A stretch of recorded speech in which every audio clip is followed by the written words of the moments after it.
there were a lot of questions in here about PEDs, and you said you want to talk about that. So, I've always had my opinion on that pretty much ever since I've been online is I don't want to be the person that's going to direct the decision one way or another, so I don't want to be the person that's going to maybe talk somebody out of it that needs to do it to be able to move in the direction they want to move in whatever sport that they're in. Or now, an older person that the levels have plummeted so much that they probably should. And at the same time, I don't want to be the person that's going to push them over the edge and say, I'm on now.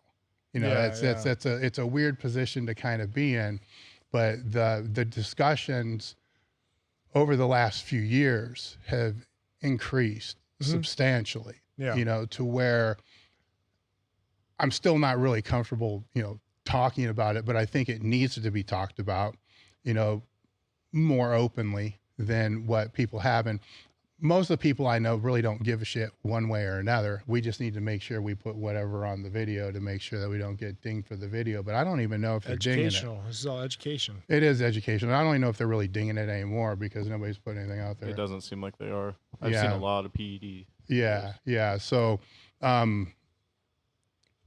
most of the other thing with this is a lot of the times I don't want to entertain the questions because the way that the people are asking it, it's just like, why don't you just tell them that you're on shit because that's why you're as strong as you are. Oh yeah. That's most of the best comments. Is when you tell them you are and they still ask the questions all the time.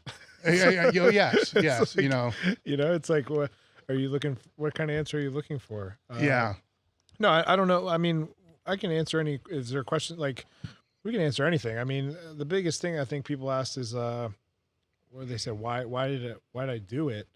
And to be honest with you, it's like, I wanted to be competitive in a sport that, I loved and I'm passionate about. And, the reality is that's what I had to do to get there for me. There's no other reason. Like that's like, I knew where my limit was. And and if I want to play with the big dogs, I'm going to do what I got to do to play with the big dogs.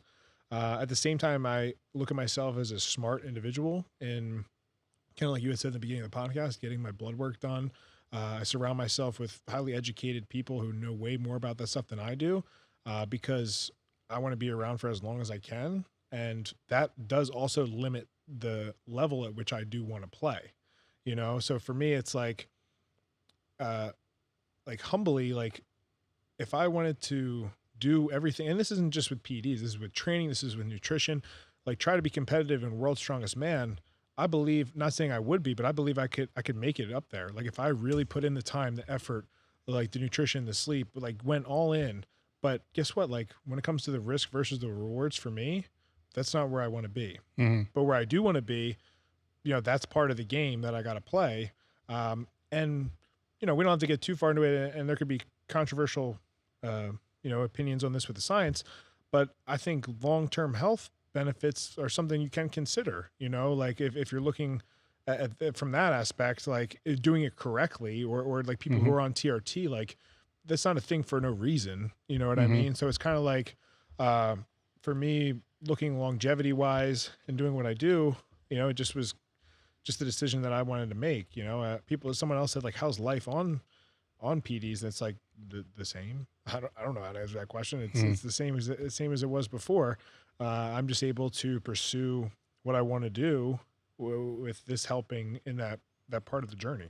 Yes. I mean, I've been around him since the first day I was in the gym in the 80s. So I've really never known, not saying I was on at that time, but I've been around that culture for decades, to be able to see, what comes and goes, what stays and goes, and, kind of changes with that. And what I like to put out there is you only get to play the ace card once, right? So it's with younger athletes, though, online I don't say a lot of shit, but younger athletes in person will, ask or suggest, and maybe it's to start. They're in high school, they play football, and if they do this, they'll be able to start. It's like, okay, first off, as a young kid, there's no way, and there's no way, that I'm going to suggest that. But part of that conversation, they wouldn't be asking if they're not considering. You know, so it's, are you willing to flip that card? Then maybe you do, you know, go from riding the pines to starting. You're not playing in college, you know, not even D3. You're not, Yeah. you know, so you sure, you know, that's really what you want to do. Right. So I keep it in the same context before getting into, you know, the other kind of stuff. Or college is the same way. You know, when staying with the football, like when do you want to flip that? Because I think the best time to flip it is if you've been in the league for 4 or 5 years in the NFL, then you flip it and it gets you another 4 or 5 years. Yeah. Or, I mean, there's one, or potentially you may not stand a chance in hell. Then, you know, that's what gets you to the NFL. I mean, that needs to be thought out, you know, and something that you touched on that I spoke about on the last podcast is when you start venturing towards or down the line of these sports of whatever you want to do, you got to consider, you know, what are you willing to do and what are you not going to do, and define those before the journey begins. It's a lot easier to do that than later. And for some people, that may be it. That may be one of those things. It's just, I'm not going to do this. That's fine. Define that from the very beginning, because as you go down the journey, say if it's powerlifting, then you're going to venture towards drug tested, you know, federations, you know, and not saying that everybody in the drug tested federation is drug free, but the chances are probably a little bit higher than if it's a different one. But I don't think people think through that aspect of the whole thing, nor do they think through other things that is the shit real or not, you know, because people talk about dosing, you know, a lot of times, and it'd be like, holy shit, you know, what's this? Well, the shit might only be 10% of what it's supposed to. And is it what it is? You know, I mean, these are all real considerations where, you know, people like with the dosing, that's a crazy one. Cause I remember at one point somebody laid out this big elaborate cycle based upon half-lives and timing. And if you run this, then you run this, then you run this, then this and this and this. And everything just looked perfect. You know, I was like, this is great, until I threw the question in there. How am I going to get all those compounds, and how do I know they're going to be dosed right, and how I know that's actually going to be that compound? Because in the real world, you don't know. You got this bottle, maybe it says, you know, Saucenon, maybe it says test, maybe it says trend. Are you fucking sure? Well, my dude says. Well, who's your dude? Where's he getting it from? Well, I know this guy that he gets the powders from. Well, where's the powders come from, and how do you know the powders, and did somebody test the powders? And you see that it's all this other variables that kind of play into this. And the other one would tell people for years is, say you're peaking for something and you're running test, just keep it easy. So, and you got, was just hypothetically say, just to make it easier to understand, you're going to run a bottle a week, which is the fuck ton. But say you're going to run a bottle of test a week for the last 8 weeks. Don't recommend that. Which I don't recommend that. It's just for clarity's sake, which is, like I said, it's a fuck ton. What if one or two of those bottles are underdosed or not real, right? And they just happen to end up on the last 3 weeks. You know, or orals even bigger. Let's say the orals you're getting in their bags of 100 or bottles of 100 or whatever it's going to be. And you're going through those, but then that last bottle, just out of pure dumb luck, ends up being underdosed or faked the last 2 weeks before the meet. You know, what's the strategy for that?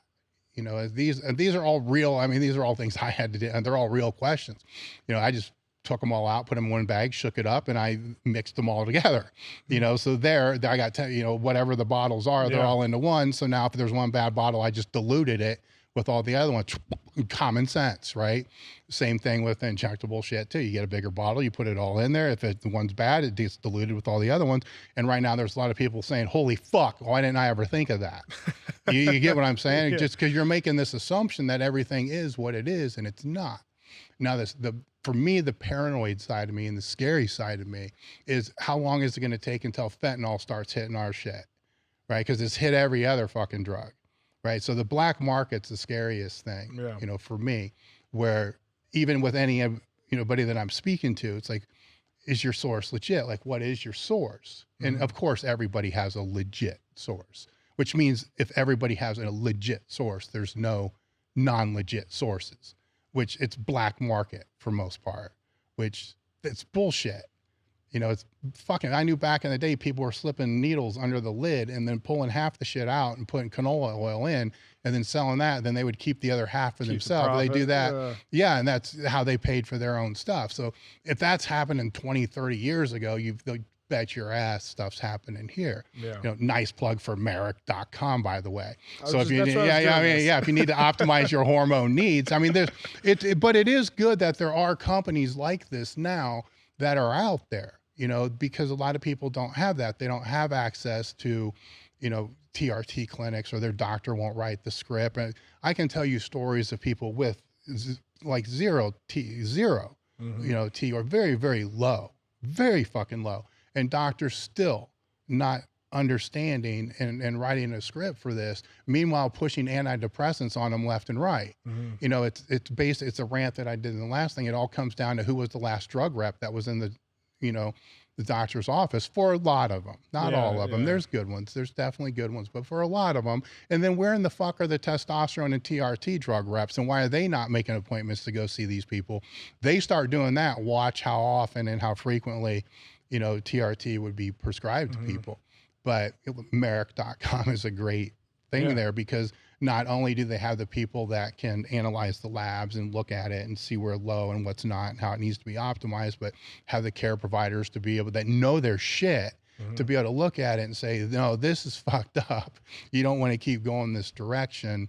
And potentially, I don't know, maybe this is okay to be fucked up for a short period of time, but it has to come back down after that too, because there's that risk benefit ratio like you were talking about as well.